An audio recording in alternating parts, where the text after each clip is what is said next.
நம்பிக்கை நம்பிக்கை நம்பிக்கை நம்பிக்கை இல்லாமல் நாளை இல்லை.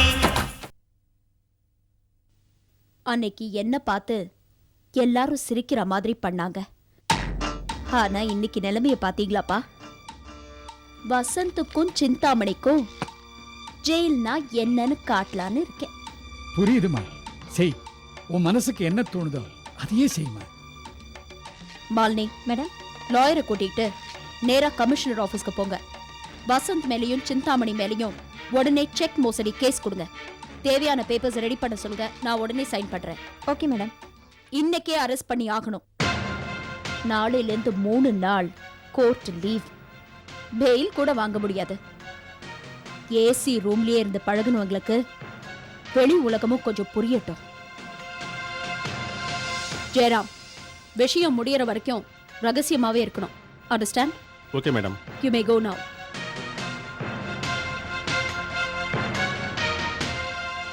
சோ நந்தினி, நான் என் கேபினுக்கு போறேம்மா. சரிப்பா.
கவலைப்படாத முன்சாமி, முதலாளி இன்னைக்கு எப்படி செட்டில்மெண்ட் பண்ணிடுவாரு.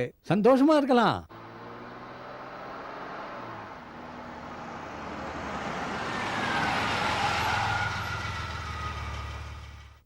முதலாளி வந்துட்டாரு. வணக்கம் முதலாளி. வணக்கம் சார். வணக்கங்க ஐயா.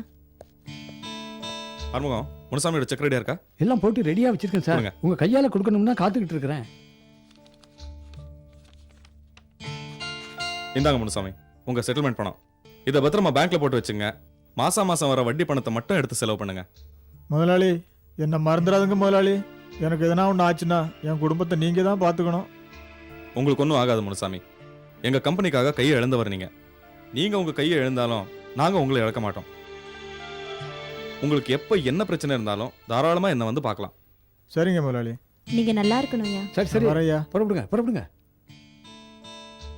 சார், இன்கம் டேக்ஸ் ஃபைல்ஸ் எல்லாம் அப்படி அப்படியே பெண்டிங்லேயே கிடக்கு. நீங்கள் பார்த்துட்டீங்கன்னா கொஞ்சம் நல்லா இருக்கும். இல்லை ஆறுமுகம், எனக்கு வெளியே கொஞ்சம் வேலை இருக்கு. நான் வீட்டுக்கு போயிட்டு அப்படியே வெளியே போயிடுவேன். நான் அநேகமாக இன்னைக்கு வரமாட்டேன். நீங்கள் பார்த்துக்கங்க. சரி சார்.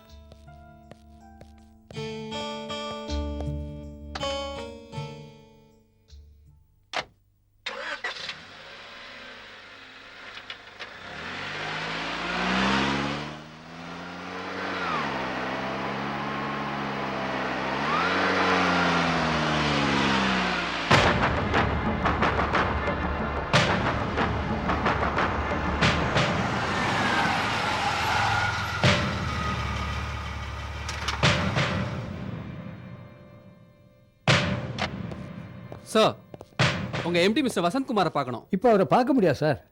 சார், நான் அவரை அர்ஜென்ட்டா பார்க்கணும்னு சொல்லுங்க. சார், அவர் கிளம்பி போயிட்டார் சார். பார்க்க முடியாது சார். நாங்க வரோம்னு தெரிஞ்சு கிளம்பி போயிட்டாரா? ஏன் சார், நீங்க வர்றது அவருக்கு எப்படி சார் தெரியும்? சரி, அவர் இப்ப எங்க போயிருக்கான்னு தெரியுமா? ஏன் சார், ஒரு முதலாளி வெளியே போகும்போது எங்க போறீங்கன்னு நான் எப்படி சார் கேட்க முடியும்? எதை கேட்டாலும் ஏடகுடமா பேசிட்டு இருக்க. உள்ள வச்சு முட்டிக்கு முட்டி தட்டினாதான் உண்மை தானா வெளில வரும் உனக்கு. சார், தயவுசெய்து அதெல்லாம் பண்ணிடாங்க சார். ஏற்கனவே 2 முட்டி உங்க லத்தி மாதிரி இருக்கு. அதையும் நீங்க தட்டிக்கிட்டு போயிட்டீங்கன்னா என்னால நடக்க முடியாது சார். ஏதோ அடிக்கடி வெத்தலை போடுறதுனால கொஞ்சம் கால்சியம் என் உடம்புல ஒட்டிக்கிட்டு இருக்கு. அந்த தெம்பலுக்கு தான் சார் இந்த வண்டி ஓடிக்கிட்டு இருக்கு.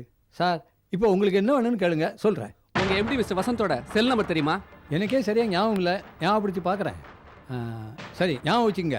9841098110. மறுபடியும் சொல்கிறேன், 9841098110. மனப்பாடம் பண்ணிகிட்டே போங்க. யோ, ஏறுங்கய்யா. என்னது, முதலாளி சாரை தேடி இவ்வளவு போலீஸ் வந்திருக்கேன். தீபாவளி பொங்கல்னா தான் வருவாங்க. என்னமோ தெரியல, பெரிய எடுத்த விவகாரம் நமக்கு எதுக்கு, நம்ம வேலையை பார்ப்போம்.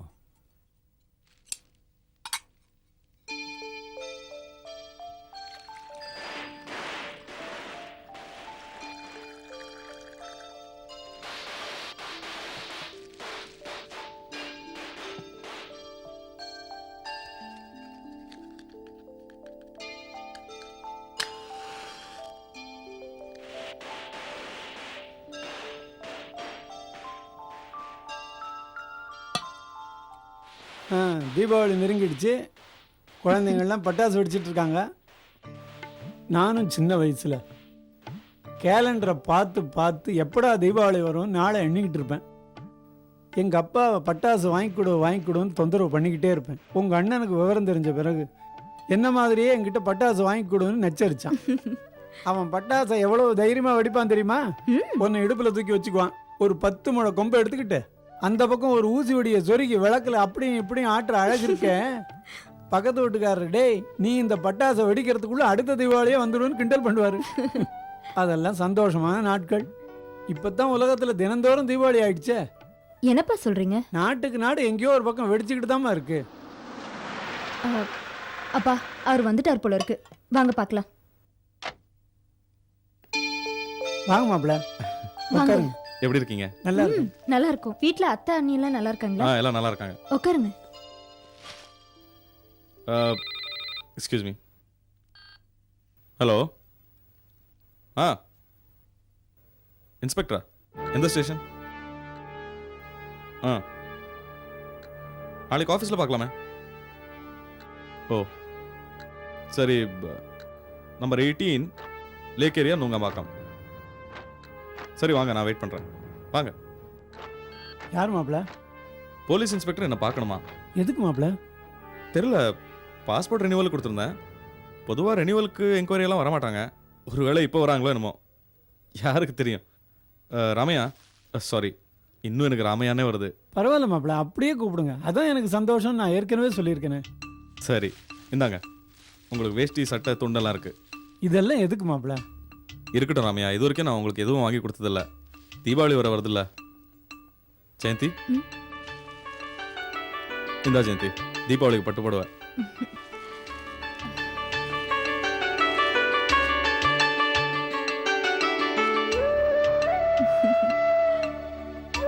புடவை பிடிச்சிருக்கா ஜெயந்தி?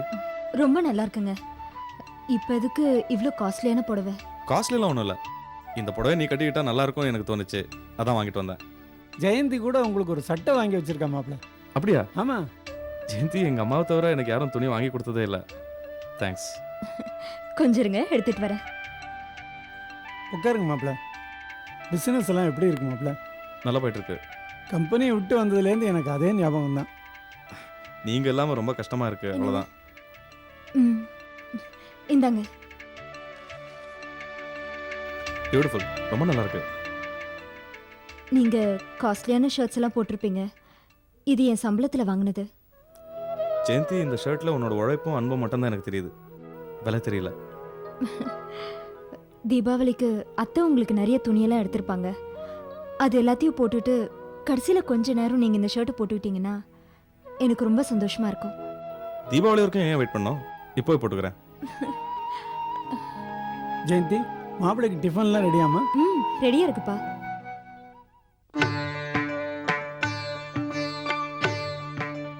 நல்லா இருக்கா ஜெயந்தி? ரொம்ப நல்லா இருக்குங்க. சரி, டிஃபன் ரெடியா இருக்கு, வந்து சாப்பிடுங்க. வாங்கப்பா. உங்களுக்கு அளவெடுத்து தைச்ச மாதிரி இருக்கு மாப்பிள்ள. வாங்க.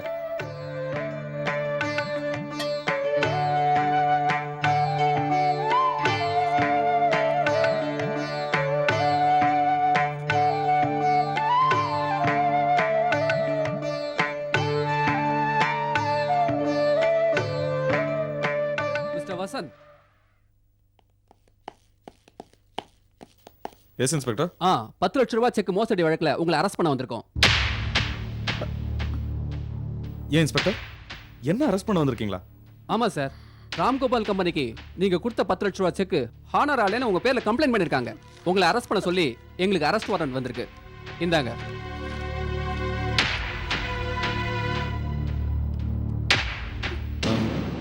நான் என் லாயர் கிட்ட கொஞ்சம் பேசணும். சாரி சார், எதுவா இருந்தாலும் ஸ்டேஷன்ல வந்து பேசிக்கங்க. டைம் ஆகுது, நம்ம கிளம்பலாமா? என்னங்க இது? ஒன்றும் இல்லை ஜெயந்தி, சாதாரண விஷயம்தான். யாரோ வேணும்னே பெருசு பண்ணியிருக்காங்க, கவலைப்படாத. ராமையா, ஜெயந்தியை பார்த்துக்குங்க. என்ன ராமையா, பிஸ்னஸ்ல இதெல்லாம் சகஜம் தானே?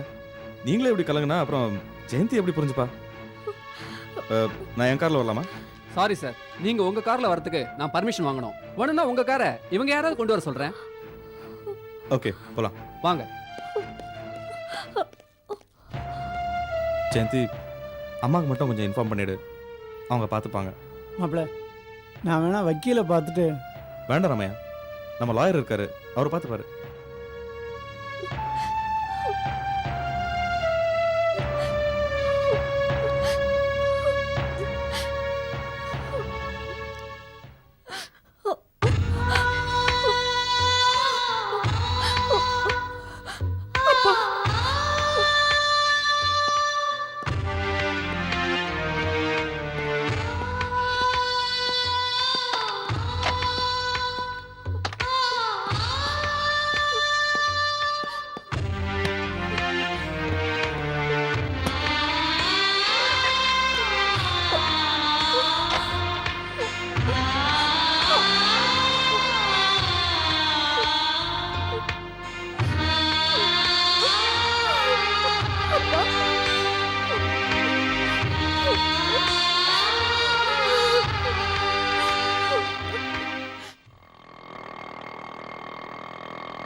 அத்தை, அத்தை, பத்மா, அத்தை எங்க? Ladies club போயிருக்காங்கம்மா.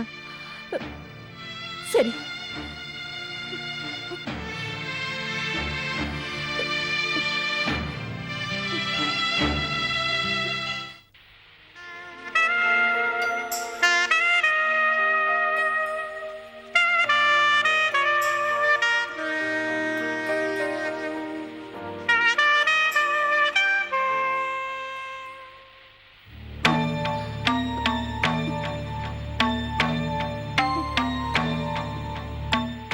ஒரு நிமிஷம், இப்போ வந்துடுறேன்.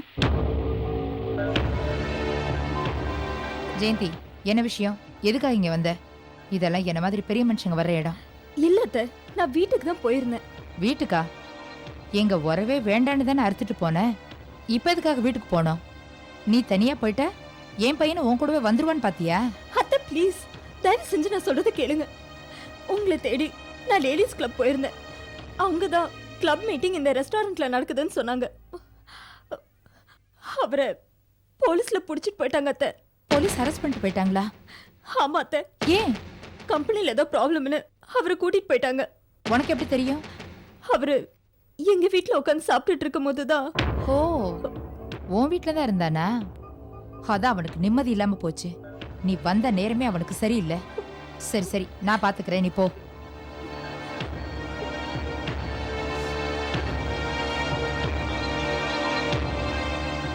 ஹலோ, லாயர் கார்த்திக் சாரா? நான் சிந்தாமணி பேசுறேன். நீங்க உடனே நான் சொல்ற இடத்துக்கு வாங்க. நிக்காதன்னு சொல்றேன்ல, போ.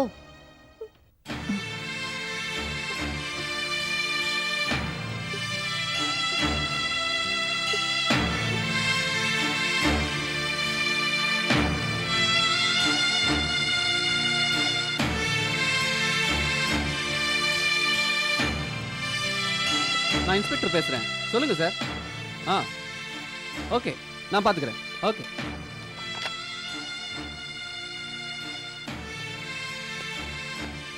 மிஸ்டர் வசந்த், இன்னும் 15 மினிட்ஸ்ல உங்க எஃப்ஐஆர் ரெடி ஆயிடும்.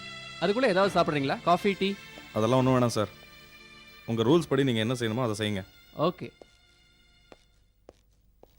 ஆமா, மீதி இல்லை நான் பாத்துக்கிறேன். இந்த நேரம் பார்த்து மினிஸ்டர் வேற ஊர்ல இல்லைன்னு சொல்றீங்க. தேவைப்பட்ட நான் உங்களை கூப்பிடுறேன், அப்புறமா நான் பேசுறேன். வசந்த், எதுக்காக உன்னை அரெஸ்ட் பண்ணாங்க? அந்த 10 லட்ச ரூபா செக்கை கொஞ்ச நாள் தள்ளி போட சொல்லி நானே நந்தினி கிட்ட ஃபோன் பண்ணி சொன்னேம்மா. அவளும் சரின்னு சொல்லிட்டு பேங்க்ல பணம் இல்லை, மோசடி செக்குன்னு கம்ப்ளைண்ட் கொடுத்துருக்கா. ஓ, அவ வேலை தானே இது. எப்படியாவது நம்மள பழி வாங்கணும்னு சந்தர்ப்பத்தை பார்த்துட்டு இருக்காளே. என்கிட்ட ஒரு வார்த்தை சொல்லலாம்ல. சரி, நான் பாத்துக்கிறேன். உன்னை நான் இங்க ஒரு நிமிஷம் கூட இருக்க விட மாட்டேன் வசந்த். இன்ஸ்பெக்டர், ம் இது ஒரு சாதாரணமான கேஸ். எதுக்காக என் பையனை கொண்டு வந்து கிரிமினல் கைதி மாதிரி பெஞ்சில் உட்கார வச்சிருக்கீங்க? இது போலீஸ் ஸ்டேஷன் மேடம், இங்க பெஞ்ச் தான் இருக்கும். Inspector sir, I am Karthi, Chintamani மேடத்தோட ஃபேமிலி லாயர். நீங்கள் வசந்த ரிலீஸ் பண்ணணும். இது ஒரு பெரிய பிரச்சனையே கிடையாது. முடியாது சார். 10 லட்ச ரூபாய் செக் பவுன்ஸ் ஆயிருக்குன்னு எஃப்ஐஆர் ஃபைல் பண்ணியாச்சு. இதுக்கு மேல மிஸ்டர் வசந்த கோர்ட்ல ப்ரொடியூஸ் பண்றதா முறை. நீங்க வேணா பெயில் மூவ் பண்ணிக்கங்க. சார், நாளையிலிருந்து தொடர்ந்து 3 நாள் லீவ் சார். பெயிலில் மூவ் பண்ண டைமே கிடையாது எங்களுக்கு. அதுக்கு நான் என்ன சார் பண்ண முடியும்? இன்ஸ்பெக்டர், நான் யாருன்னு உங்களுக்கு தெரியும்ல? எனக்கு தெரியுமா, சட்டத்துக்கு தெரியாதே. வசந்த் எந்த தப்பும் பண்ணல. அதை முடிவு பண்ண வேண்டியது கோர்ட். கமிஷனர் கிட்ட நான் பேசலாமா? நீங்க யார்கிட்ட வேணா பேசுங்க, ஆனா எந்த பயனும் இல்ல. உங்க மேல கேஸ் போட்டிருக்கிறது ஒரு சாதாரண ஆள் இல்ல, ரொம்ப பெரிய ஆளு. 10 நிமிஷம் கரண்ட் கட் ஆனாலே எலக்ட்ரிசிட்டி போர்டு மேல கேஸ் போடுவாரு. அவரோட கேஸை நாங்க சரியா டீல் பண்ணலனா எங்க போலீஸ் ஸ்டேஷனே சுப்ரீம் கோர்ட் வரைக்கும் கொண்டு போயிடுவாரு. ராம்கோபால் டைரக்டா வசந்த் மேல கம்ப்ளைண்ட் கொடுத்தாரா? இல்ல, நந்தினின்னு ஒரு லேடி தான் அவர் மேல கம்ப்ளைண்ட் கொடுத்திருக்காங்க. என்ன இன்ஸ்பெக்டர் சார், யாரோ ஒரு லேடி கொடுத்த கம்ப்ளைண்ட்டுக்காக இதை பெருசா எடுத்துக்கலாமா? அவங்க யாரோ ஒரு லேடி இல்ல சார், ராம்கோபால் சாரோட வளர்ப்பு மகள். சட்டப்படி ராம்கோபால் கம்பெனிக்கு இப்ப முழு பொறுப்பு அவங்க தான். இன்ஸ்பெக்டர், நந்தினி என்னை விட பெரிய ஆளா? நான் சொல்றேன், வசந்த ரிலீஸ் பண்ணுங்க. யார்கிட்ட வேணாலும் பேசுறேன். எவ்வளவு பணம் வேணாலும் நான் செலவு பண்றேன். என்கிட்டயும் பணம் இருக்கு. பணம் இருந்திருந்தா அந்த 10 லட்ச ரூபாய் செக்க பாஸ் பண்ண வேண்டியதானே? அதை விட்டுட்டு ஏன் இங்க வந்து கத்துறீங்க? என் பவர் உங்களுக்கு தெரியாது. இந்த போலீஸ் ஸ்டேஷனுக்குள்ளதான் உங்க அதிகாரம். ஏன் அதிகாரம் எவ்வளவுன்னு உங்களுக்கு தெரியாது. சிலப்பதிகாரம் ஒண்ணுதான் என்னைக்கு நிலைச்சி இருக்கும். மத்த அதிகாரம்லாம் அப்பப்ப வந்து போறதுதான். இந்த அதிகாரம் இருக்க மனுஷனுக்கு மனுஷன் மாறிக்கிட்டே இருக்கும். ரொம்ப துள்ளாதீங்க. என் கடமையை செய்விடுங்க மேடம், ப்ளீஸ். வசந்துக்காக எத்தனை லட்சம் வேணாலும் நான் ஜாமீன் தர தயாரா இருக்கேன். அவனை ரிலீஸ் பண்ணுங்க. சாரி மேடம், ஜாமீன் கொடுக்குற அதிகாரம் ஜட்ஜு கிட்ட தான் இருக்கு. அப்படியே நீங்க அவரை போய் பார்த்தாலும் நீங்க அவருக்கு ஜாமீன் தர முடியாது. ஏன்னா இந்த 10 லட்ச ரூபாய் மோசடி வழக்குல நீங்களும் சம்மந்தப்பட்டிருக்கீங்க. நியாயப்படி நாங்க உங்களே சேர்த்து அரெஸ்ட் பண்ணிருக்கணும். உங்க மகன் எங்க அம்மா ஒண்ணும் பண்ணாதீங்க, இதுக்கு முழு பொறுப்பு நானே ஏத்துக்கிறேன் அப்படின்னு எங்க கிட்ட கேட்டதுனால தான் உங்களை நாங்க விட்டு வச்சிருக்கோம். இன்ஸ்பெக்டர், இப்போ நாங்க என்ன பண்றது? வசந்த எப்படியாவது நாங்க கூட்டு போகணும். ஒண்ணு தான் சார் பண்ண முடியும். வசந்த் மேலேயும் சிந்தாமணி அம்மா மேலேயும் கேஸ் போட்டது நந்தினி தான். அவங்க கேஸை வாபஸ் வாங்கிட்டாங்கன்னா இந்த கதையை கோர்ட் வரைக்கும் கொண்டு போகாம இங்கேயே முடிச்சிடலாம். நீங்க வேணா ஒண்ணு பண்ணுங்க, நந்தினி மேடத்தை பார்த்து இந்த கேஸ் எப்படியாவது காம்ப்ரமைஸ் பண்ண ட்ரை பண்ணுங்க. நான் வேணா உங்களுக்கு ஒரு ½ hour டைம் தரேன். சிந்தாமணி அம்மா, நீங்க வேணும்னா போய் அந்த நந்தினி அம்மாட்ட பேசி பாருங்களேன். நான் எப்படி பேசுவேன்? அம்மா, இந்த நிலைமையில போய் பேசுறது ஒன்றும் தப்பு கிடையாது. நீங்க போய் பேசி பாருங்க.